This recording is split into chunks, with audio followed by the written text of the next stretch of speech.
भारत की महिला football team AFC Olympic qualifier के राउंड 1 में जीत दर्ज कर क्वालिफायर राउंड 2 में चली गई है। भारतीय फुटबॉल टीम के लिए यह बड़ी उपलब्धि है और उसने बैक टू बैक जीत दर्ज की है। और किस टीम के खिलाफ की है? किर्गिज रिपब्लिक के खिलाफ की है। कैसे भारत ने किर्गिज रिपब्लिक को दूसरे मैच में पराजित किया और अब जबकि भारतीय टीम राउंड 2 जो क्वालिफायर राउंड 2 होने जा रहा है उसके लिए क्वालिफाई कर गई है, वहां पर भारतीय टीम को किन चीजों का ख्याल रखना है और इस जीत के मायने क्या है, आज वो बताऊंगा। नमस्कार, आप देख रहे हैं न्यूज बाइस्कोप और मैं हूं राकेश रंजन। पेरिस ओलंपिक जो कि 2024 में होने जा रहा है, उसमें महिला फुटबॉल में क्वालिफाई करने के लिए एएफसी क्वालिफायर राउंड 1 खेला जा रहा है और उसमें जो है भारतीय टीम ने अपने दोनों मैच जीत लिए हैं। और भारत ग्रुप जी में था और वो उस ग्रुप में दो ही टीमें थी, भारत और किर्गिज रिपब्लिक, तुर्कमेनिस्तान के बाहर होने के बाद, और दोनों टीमों को दो दो मुकाबले खेलने थे और भारत ने दोनों ही बार जो है किर्गिज रिपब्लिक को बुरी तरह से पराजित किया। पहले मैच में जहां 5 गोलों की जीत दर्ज की थी, तो दूसरे मैच में भारत ने किर्गिज रिपब्लिक को 4 गोलों से शिकस्त दी है। अगर हम इस मैच पर पहले बात करें तो हम आपको बता दें कि जैसे कि उम्मीद थी, मैच शुरू होते ही भारत ने जो है लगातार आक्रमण किए और दबाव जो है किर्गिज रिपब्लिक पर बनाकर रखा और 18वें मिनट में भारत को पहली सफलता मिली और संध्या ने जो है वो पहला गोल वहां पर दागा था।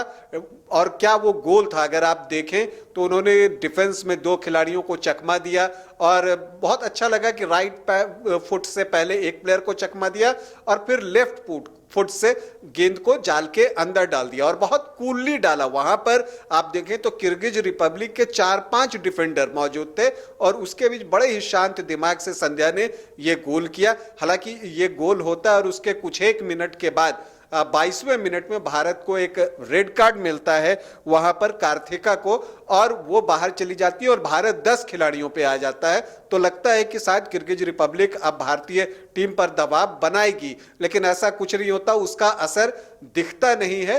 और 24वें मिनट में जो है भारत को दूसरा गोल भी मिल जाता है और ये गोल किया भारत की स्टार प्लेयर अंजू तमांग ने। जो उनका शॉट था डिफेंडर से टकराकर वापस लौटता है और फिर जो है वो लेफ्ट पैर से, अपने बाएं पैर से जबरदस्त शॉट लगाती है टॉप ऑफ द नेट पे और वहां पर जो है भारत को दूसरा गोल मिल जाता है और भारतीय टीम 2 गोलों की बढ़त पर आ जाती है। इस बीच जो भारत के कोच हैं वो जो है मिडफील्ड को मजबूत करते हैं, कुछ सब्स्टिट्यूशन लेकर आते हैं क्योंकि भारत 10 खिलाड़ियों पर खेल रहा था। इसके बाद भी भारत को कुछ अवसर मिले थे, लेकिन भारतीय टीम मध्यांतर तक कोई और गोल कर पाने में सफल नहीं हो सकी। हालांकि जहां तक किर्गिज रिपब्लिक के आक्रमण की बात है तो कोई भी ऐसा आक्रमण नहीं था जिसे कि बहुत खतरनाक माना जाए और भारत की जो गोलकीपर है श्रेया, एक तरह से पहले हाफ में उन्होंने आराम ही किया। हालांकि दूसरे हाफ में किर्गिज रिपब्लिक ने शुरुआत में कुछ आक्रमण करने की कोशिश की, लेकिन उसमें भी जो है उन्हें कोई सफलता नहीं मिली। जो भारत का मिडफील्ड है और जो बैकलाइन है उसको तोड़ना किर्गिज रिपब्लिक के वश की बात नहीं थी।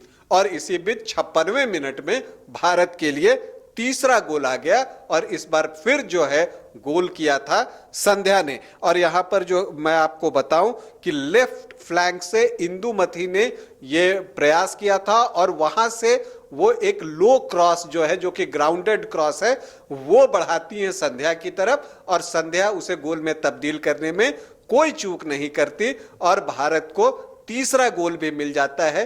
भारत 3 गोलों की बढ़त पर आ जाता है। फिर भारतीय टीम कुछ खिलाड़ियों को बदलती है, सब्स्टिट्यूट करती है और इसके बाद भारत का चौथा गोल सब्स्टिट्यूट प्लेयर रेनू के माध्यम से आता है। कॉर्नर मिलता है भारतीय टीम को और वो कॉर्नर पर जो है हेड करके रेनू गोल करती हैं तो भारत 4 गोलों की बढ़त पर आ जाता है। इसके बाद किर्गिज रिपब्लिक के पास जो है कुछ अवसर रह नहीं जाता कि वो मैच में वापसी कर सके और भारत बड़े आराम से मैच को 4 गोलों से जीत लेता है। तो बड़ी जीत भारतीय टीम के लिए। 2 मैच किर्गिज रिपब्लिक के खिलाफ उसने खेले और दोनों को मिलाकर कुल 9 गोल दागे। और जो महत्वपूर्ण बात, अगर हम इस जीत के मायने की बात कर रहे हैं तो भारत के लिए जो एक अच्छी खबर है वो ये है कि भारत क्लीन शीट के साथ अब भारत वापस लौटेगा। क्योंकि देखिए, भारतीय टीम के खिलाफ किर्गिज रिपब्लिक की टीम इन 2 मैचों में एक भी गोल कर पाने में असफल रही। तो यह भारतीय टीम के लिए यहां से आप एक पॉजिटिव निकालकर लेकर जा सकते हैं। इस जीत के मायने की अगर हम बात को और आगे बढ़ाएं तो एक बात तो यह कहना होगा कि टीम का प्रदर्शन बेहतर रहा, लेकिन यह भी देखना होगा कि जो किर्गिज रिपब्लिक की टीम थी, महिला टीम की अगर हम बात कर रहे हैं, तो उसकी जो रैंकिंग थी वो भारत से काफी कम है। वो लगभग 123वें फीफा रैंक पर है, जबकि भारत की टीम जो है 61 या 62वें नंबर पर है। तो एक बड़ा फासला था और किर्गिज रिपब्लिक की टीम भारतीय टीम से कमजोर थी।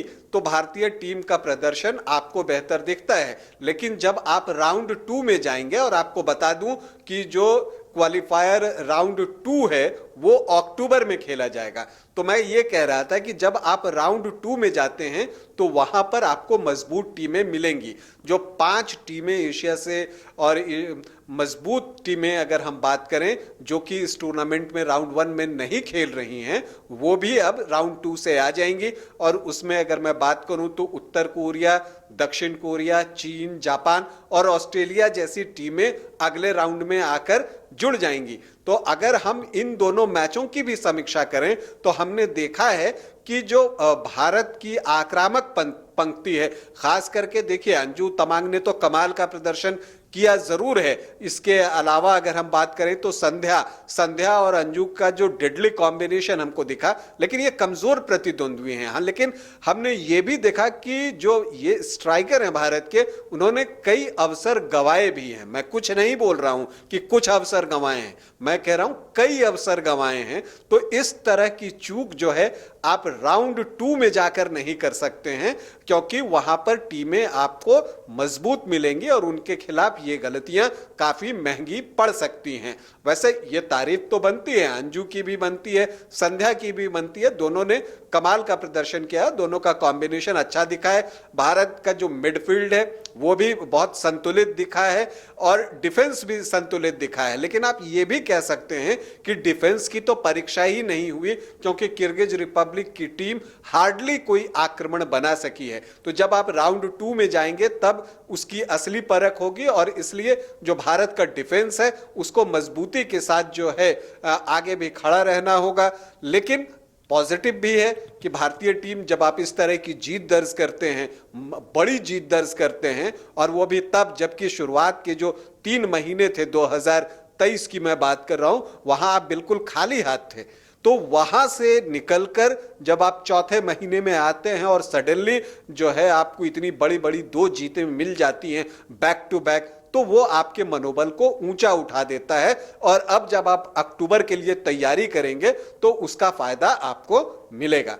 जहां तक इस जीत के हम मायने की बात कर रहे हैं तो सबसे बड़ा मायने तो ये निकल कर आता है कि भारतीय टीम जो है ओलंपिक खेलने से थोड़ी और नजदीक पहुंच गई है। आप राउंड 1 क्लियर कर चुके हैं, अब आप राउंड 2 में जा रहे हैं। तो अब ये संभावनाएं बनने लगी हैं और जो भी भारतीय खेल प्रशंसक है, सबके दिल में जो एक इच्छा है, कामना है, विशेष है, वो यही है कि जो भारत की ये महिला टीम है वो इसी तरह से प्रदर्शन करती रहे और फिर वो ओलंपिक में जाए और वहां हम उसे खेलते हुए देखें। ये हर भारतीय खेल प्रेमियों की ख्वाहिश है। तो भारत की महिला टीम को हम बहुत सारी शुभकामनाएं देते हैं और हम उम्मीद करते हैं कि जिस तरह का प्रदर्शन भारत की महिला टीम ने किर्गिज रिपब्लिक में उसके घर पर जाकर किया है, इसी तरह का प्रदर्शन भारतीय टीम आगे भी करेगी। और जो भारतीय खेल प्रेमियों की एक ख्वाहिश है, एक ख्वाब है कि वो भारत की महिला टीम को ओलंपिक में खेलते देखे,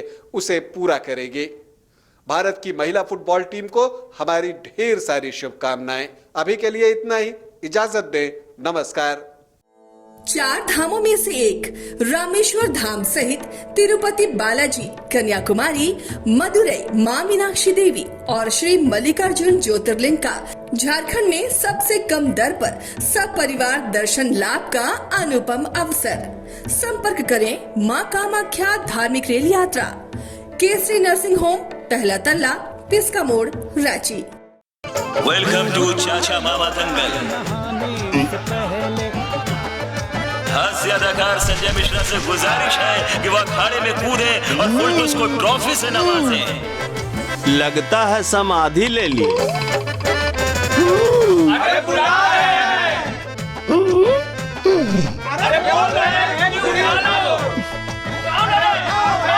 टॉप टेक सीमेंट, जो जोड़े तो छोड़े नहीं, मजबूती ही हमारी पहचान।